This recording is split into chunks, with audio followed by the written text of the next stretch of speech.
दोस्तों आज की इस वीडियो में हम लोग लिंग्विस्टिक्स की एक ब्रांच को स्टडी करेंगे, मॉर्फोलॉजी। इसके अंदर हम लोग लैंग्वेज की सबसे छोटी और इंडिपेंडेंट यूनिट वर्ड को स्टडी करते हैं। दोस्तों वर्ड बाउंड कैसे होते हैं, इनमें प्रीफिक्स और सफिक्स क्या होता है, अफिक्स क्या होते हैं, काफी सारी चीजें हैं जानने लायक इसके अंदर। बच्चों को काफी टफ पड़ जाता है अगर वो अपने सिलेबस में इसको पढ़ते हैं तो। लेकिन दोस्तों एक ब्रीफ ओवरव्यू दूंगा, मतलब सिंपल से सिंपल वर्ड्स में समझाने की कोशिश करूंगा कि इसके अंदर हम क्या स्टडी करते हैं। चलिए शुरू करते हैं, मिलता हूं इस वीडियो के एंड में। तो इस वीडियो में हम लोग डिटेल से समझने की कोशिश करेंगे ये मॉर्फोलॉजी होता क्या है। ये लिंग्विस्टिक्स की एक ब्रांच है जिसको एकदम अलग से स्टडी किया जाना चाहिए। सवाल ये आता है कि इसमें हम स्टडी करते क्या हैं, क्योंकि फोनेटिक्स में और फोनोलॉजी में हमें समझ में आता है कि हम साउंड को स्टडी करते हैं कि साउंड बनता कैसे है। इसमें हम क्या स्टडी करते हैं? इसमें हम स्टडी करते हैं कि उन साउंड से जो वर्ड्स बनते हैं ना, उन वर्ड्स के इंटरनल स्ट्रक्चर को स्टडी किया जाता है। तो अब हम आगे बढ़ते हैं। सबसे पहले हमें ये समझना होगा कि ये वर्ड क्या होता है। मैं रिपीट कर रहा हूँ, यहाँ पर मैं साउंड नहीं बोल रहा हूँ, मैं बोल रहा हूँ कि वर्ड क्या होता है। तो वर्ड लैंग्वेज में सबसे छोटी और इंडिपेंडेंट यूनिट होती है और इसकी पोजीशन हम चेंज कर सकते हैं। इसको आगे भी रख सकते हैं, पीछे भी रख सकते हैं, बीच में भी रख सकते हैं, स्टार्टिंग में रख सकते हैं, एंड में रख सकते हैं। तो वर्ड सबसे छोटी यूनिट होती है, इंडिपेंडेंट यूनिट होती है, जो किसी पर डिपेंडेंट नहीं होती है, और वर्ड को ही हम मॉर्फोलॉजी में समझते हैं। मैं एग्जांपल देकर समझाता हूं। देखो, the man looked at the horses.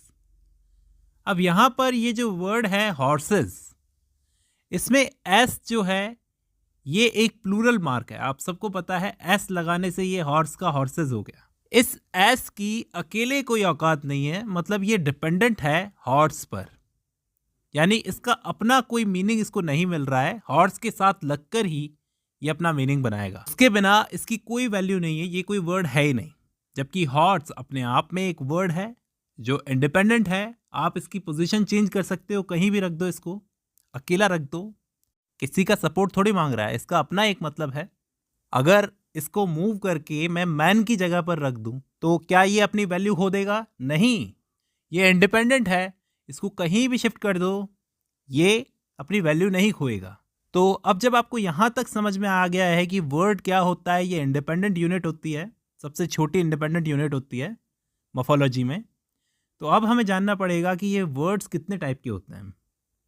Words दो टाइप के होते हैं, सिंपल वर्ड्स और दूसरे कॉम्प्लेक्स वर्ड्स। देखो, सिंपल वर्ड्स में कोई भी इंटरनल स्ट्रक्चर नहीं होता, इसके अंदर सिर्फ एक ही मॉर्फीम होता है। जबकि कॉम्प्लेक्स वर्ड्स में इंटरनल स्ट्रक्चर होता है और इसमें दो या दो से ज्यादा मॉर्फीम्स हो सकते हैं।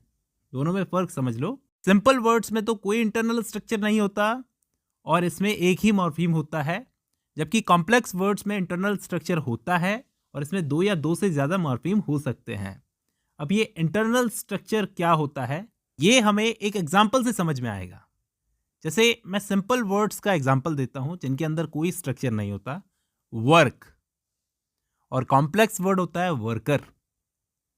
सिंपल वर्ड का एक और एग्जाम्पल देता हूं, रन, कॉम्प्लेक्स वर्ड होता है रनर। सिंपल वर्ड तो होता है बिल्ड, जबकि कॉम्प्लेक्स वर्ड होता है बिल्डर। कर रहा हूं इन एग्जांपल से आपको समझ में आ रहा है कि सिंपल वर्ड्स तो वो होते हैं जिनको हम और ज्यादा स्मॉल पार्ट्स में नहीं तोड़ सकते, ये अपने आप में एक मीनिंग रखते हैं, जबकि कॉम्प्लेक्स वर्ड्स को तोड़ा जा सकता है।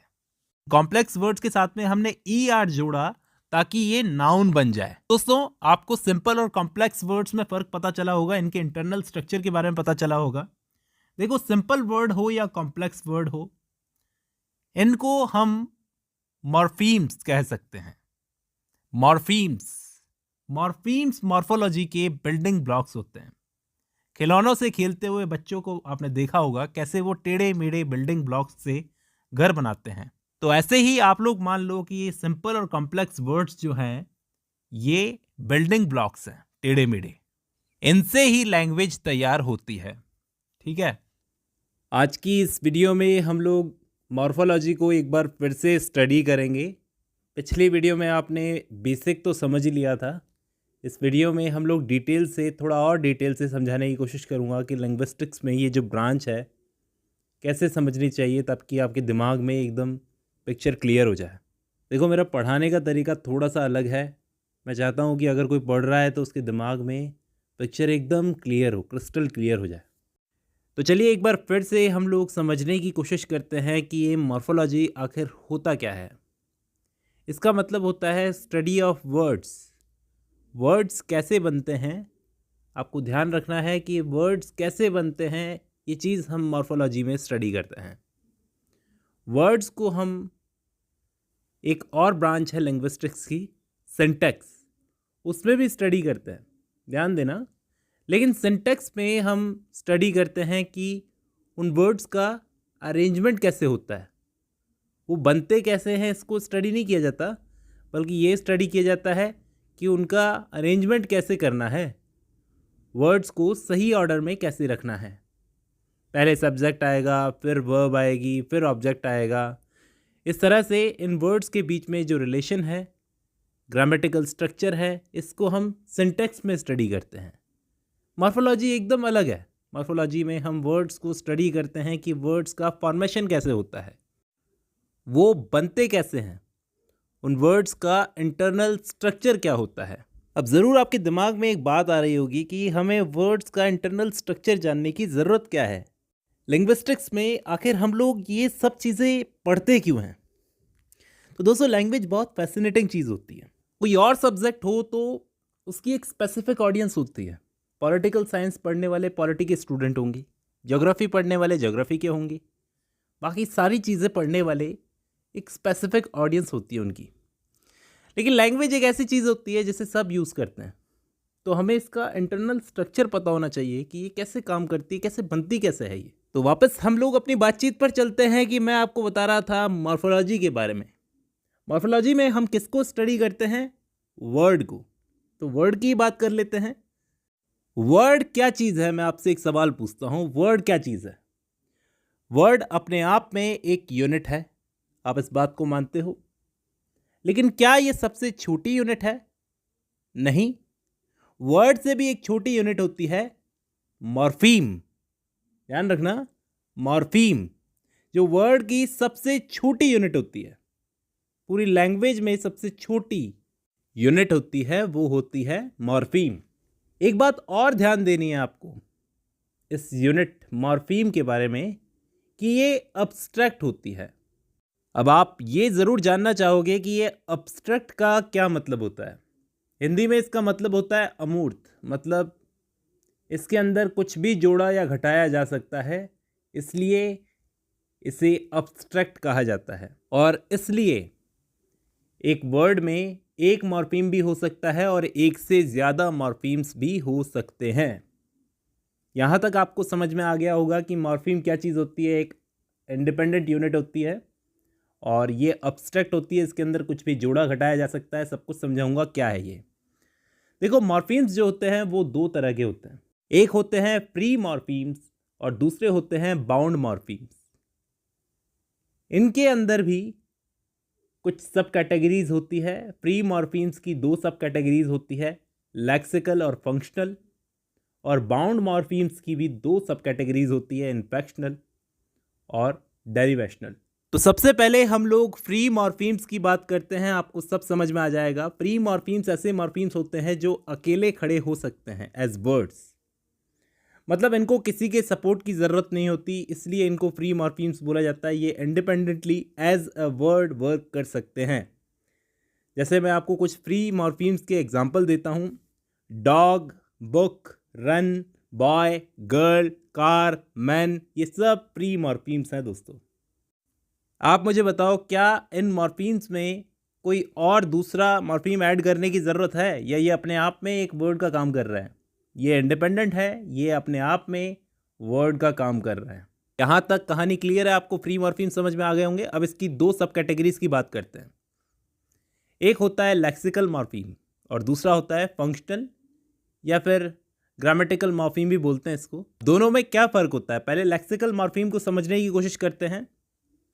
लेक्सिकल मॉर्फीम्स क्या होते हैं? लेक्सिकल मॉर्फीम्स वो होते हैं जिन्हें कोर मीनिंगफुल वर्ड्स भी कहा जाता है। आपके दिमाग में ऑब्जेक्ट की पिक्चर को क्रिएट करने के लिए ये मॉर्फीम्स होते हैं। जैसे कैट, ग्लास, ब्लैक, ये सब लेक्सिकल मॉर्फीम्स के एग्जाम्पल हैं।